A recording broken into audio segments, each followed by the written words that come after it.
ঘূর্ণিঝড় রেমালের ফলে পশ্চিমবঙ্গের বিভিন্ন জায়গার পাশাপাশি হুগলি জেলার দশঘরায় ব্যাপক ফসলের ক্ষতি হয়েছে। দেখা যাচ্ছে বাদাম, তিল, শসা, পটল সহ একাধিক শাকসবজির জমিতে জল জমে আছে। ফলে কাঁচা সবজির চাষের জমিতে জল জমে থাকায় সবজির পচন ধরার সম্ভাবনা আছে, যার ফলস্বরূপ কাঁচা সবজির দাম বৃদ্ধি হবে বলে অনুমান করা হচ্ছে।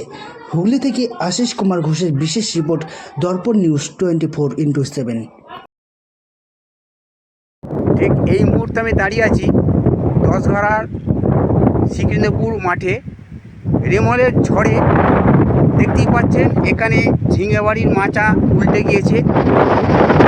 তাই নয়, বিভিন্ন যেসব সবজি বসানো আছে প্রতিটা সবজিতে জমিতে জল দাঁড়িয়ে আছে। এর ফলে চাষিরা ক্ষতিগ্রস্তের মুখে। চলুন আপনাদের দেখিয়ে দিই এই সবজি ক্ষেতের বিভিন্ন জায়গায় বিভিন্ন রকম চিত্র। ক্যামেরায় আশিস কুমার ঘোষ।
আপনি মাঠে কি চাষ করেছেন?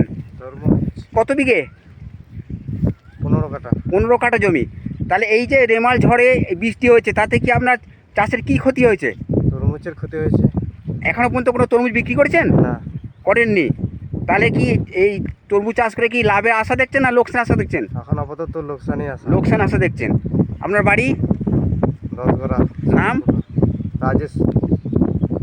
চলুন আমরা দেখে নিই এই তরমুজ চাষি চাষ করেছেন, তার ফসল ক্ষতি হয়ে গেছে এই চাষে। আজকের এই রেমাল ঝড়ে কি বলছেন শুনে নিই। এই চাষে কি ক্ষতি হলো?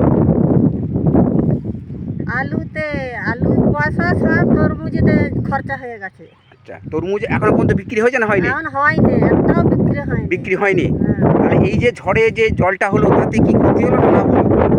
লাভ কোথায় হলো? ক্ষতি হয়ে গেল। তাহলে যে এই পর্যন্ত যা খরচা হয়েছে একটা টাকা উঠবে।